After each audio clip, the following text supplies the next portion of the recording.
అండి. Welcome back to our channel అండి. ఇవాళ గోంగూర పచ్చడి ప్రిపేర్ చేసుకున్నాం. ఇది పాతకాలం వాళ్ళు అప్పుడంతా వెరైటీస్ ఏం లేవు కదా. ఇలా వేడి వేడిగా రాగి సంగటి ఇలా వేసుకొని తినేవాళ్ళు. ఎప్పుడైనా స్పైసీగా తినాలి అనిపించినప్పుడు ఇలా చేసుకొని తినండి. ఇంకా చెప్పడానికి వంకలు పెట్టడానికి అసలు ఏముండదు, అంత టేస్టీగా ఉంటుంది. ఇలా గోంగూర చేసుకున్నాక పచ్చిమిర్చి అలాగే ఉప్పు పసుపు వేసేసి వాటర్ వేసేసి ఇలా ఉడికించుకోవాలి.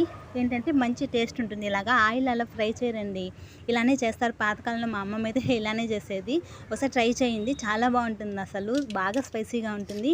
ముందుగా కొత్త వాళ్ళు మన ఛానల్ ఎవరైనా చూసినట్లయితే సబ్స్క్రైబ్ చేసుకుని నాకు సపోర్ట్ చేయండి ప్లీజ్. ఇప్పుడు ఏంటంటే ఆనియన్స్ ఎక్కువ వేసుకొని చాలా బాగుంటుంది. వేసుకున్నాక అలాగే కరివేపాకు కూడా వేసేసి వేయించుకున్నాక మనం ముందుగా ఎనిపేసి పెట్టుకున్న ఆ గోంగూర మొత్తాన్ని అందులో వేసేసి ఉడికిచ్చేసుకుంటే మన టేస్టీ డిష్ అనేది రెడీ. అసలు నిజంగా చాలా బాగుంటుందండి. ఒకసారి ఎప్పుడైనా నైట్ టైం అలాగా ఒకసారి ట్రై చేయండి. వీడియో నచ్చితే లైక్ చేయండి, షేర్ చేయండి, సబ్స్క్రైబ్ చేయండి. Thank you.